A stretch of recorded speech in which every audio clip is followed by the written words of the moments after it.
Dans les rues agitées de Jérusalem, une angoisse palpable flotte dans l'air.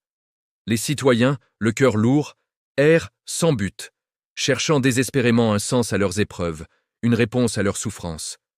Leurs visages portent les marques du doute et de la peur. C'est au milieu de ce tumulte qu'un messager apparaît, sa voix s'élevant au-dessus du brouhaha de la foule.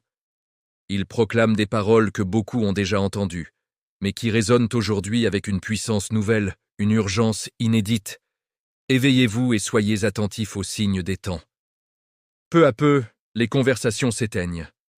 Les regards se tournent vers cet homme dont la voix perce le silence de l'incertitude. Une foule se rassemble, les expressions mêlant une curiosité prudente à un scepticisme bien ancré. Que peut-il bien dire de nouveau? Le messager poursuit, son regard balayant l'assemblée. Les temps sont difficiles, je le sais. Mais je vous le dis, n'ayez pas peur car l'espoir est là, tout près. Écoutez la parole du Seigneur.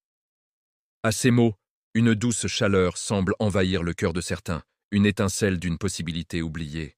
D'autres, cependant, se détournent, le visage fermé. Cette vérité qui promet de libérer blesse aussi en exposant leurs failles et leurs peurs. Les jours s'écoulent, et la tension monte, chaque âme se trouvant à la croisée des chemins, devant choisir entre la lumière de l'espoir et l'ombre familière du désespoir. Pendant ce temps, à l'abri des murs du temple, les chefs religieux débattent avec une agitation fébrile. Le message de cet homme sème le trouble. Ils sont tiraillés.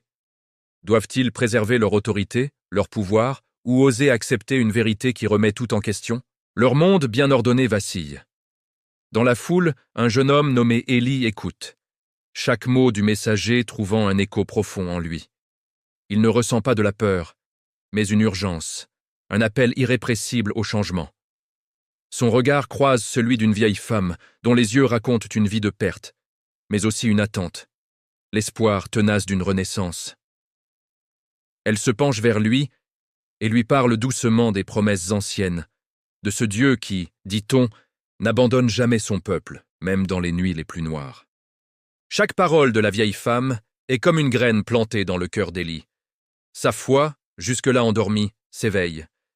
Il comprend que l'espoir n'est pas une attente passive, mais un appel à l'action. Quelques jours plus tard, au cœur vibrant de Jérusalem, le messager revient. Cette fois, son visage est grave.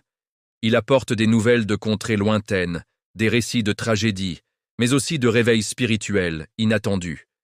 Ses paroles résonnent comme un signal d'alarme, un avertissement. Dans la foule, la crainte se mêle à une prière naissante. C'est alors qu'Élie, transformé, résolu, se lève. Il sent que le moment est venu. Il s'adresse à ceux qui l'entourent, sa propre voix, d'abord hésitante, gagnant en assurance. « Mes frères, mes sœurs, n'ayons pas peur. Unissons-nous dans la lumière. » Le murmure de la foule cesse. Tous les regards se tournent vers ce jeune homme, dont la conviction est si palpable. Avec une foi ardente, Élie partage sa propre transformation, son passage du doute à la certitude. Il parle d'un avenir meilleur, non pas comme un rêve lointain, mais comme une promesse divine à portée de main. Une graine est semée dans le cœur de la multitude. La lumière commence à percer les ténèbres qui guettent toujours dans l'ombre. Parmi ceux qui écoutent, un autre jeune homme, Josué, sent son cœur brûler. Chaque mot d'Élie vibre en lui comme une mélodie qu'il a toujours attendue. Un appel irrésistible le pousse à agir.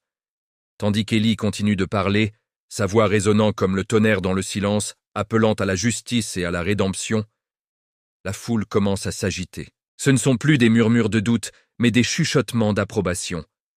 Un sentiment d'unité se propage. L'espoir chasse la peur.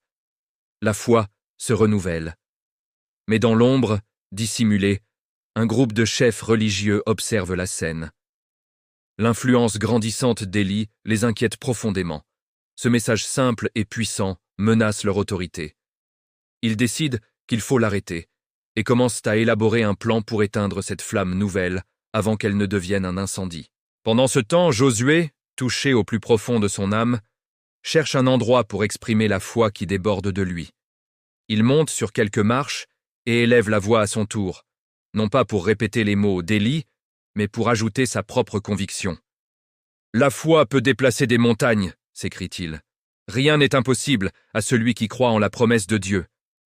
Ces paroles sont pleines d'une ferveur contagieuse. D'autres s'approchent, attirés par son énergie, par l'urgence dans sa voix. Voyant la foule se rallier à ces nouveaux leaders, les chefs religieux comprennent qu'ils doivent agir immédiatement.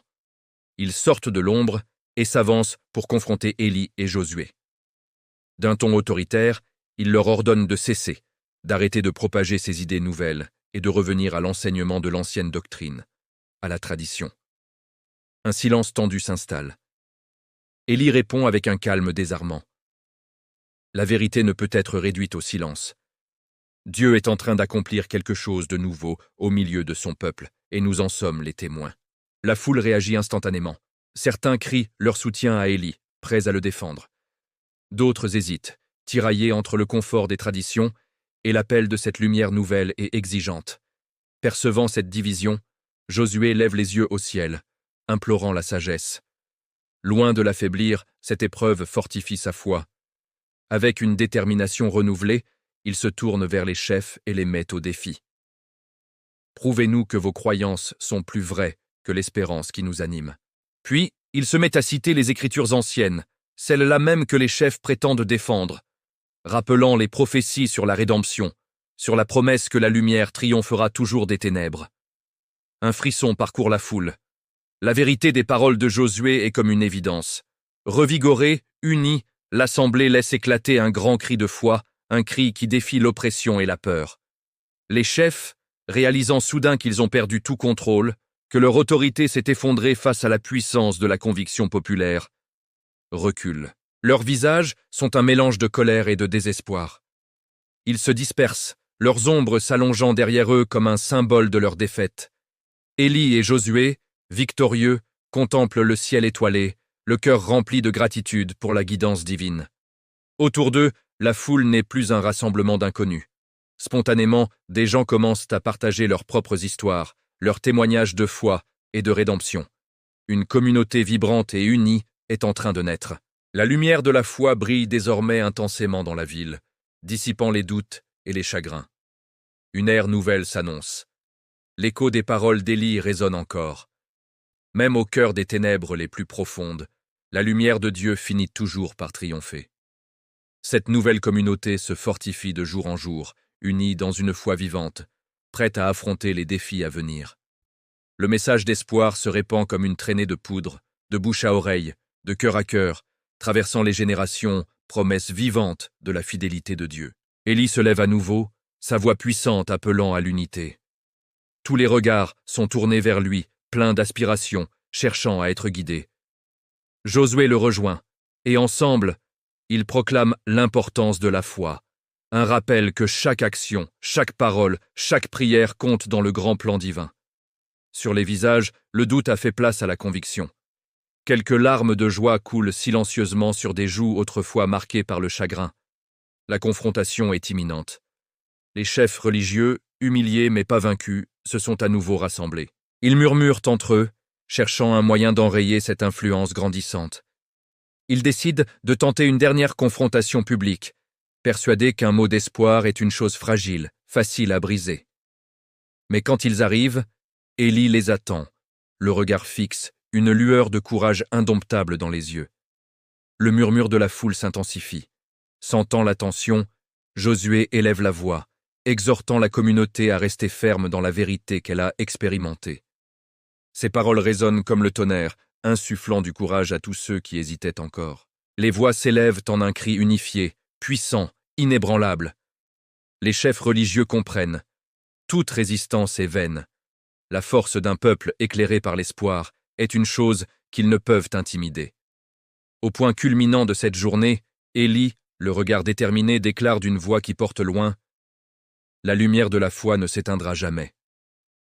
Cette parole fait écho à une vérité éternelle. La foi, telle une flamme longtemps contenue, s'embrase dans chaque âme. Ensemble, ils renaissent dans un engagement renouvelé envers la lumière. La ville entière vibre d'une énergie nouvelle. Les visages, jadis sombres et inquiets, rayonnent maintenant d'une joie profonde. Élie, au milieu de la foule, et Josué, à ses côtés, appellent chacun à se rassembler. Écoutez, le Seigneur est parmi nous. Il nous promet un avenir radieux. N'ayez plus jamais peur. Tandis que les cœurs s'unissent, un homme lève la main et crie « J'ai un témoignage, le Seigneur m'a guéri !» Un silence respectueux s'installe, tandis que l'homme raconte son histoire. Ses paroles de guérison résonnent, confirmant la puissance de la foi partagée. La communion s'intensifie. Du ciel, un nuage semble se former, rendant la présence divine presque palpable. Élie déclare alors « Il est temps de renouveler notre alliance ».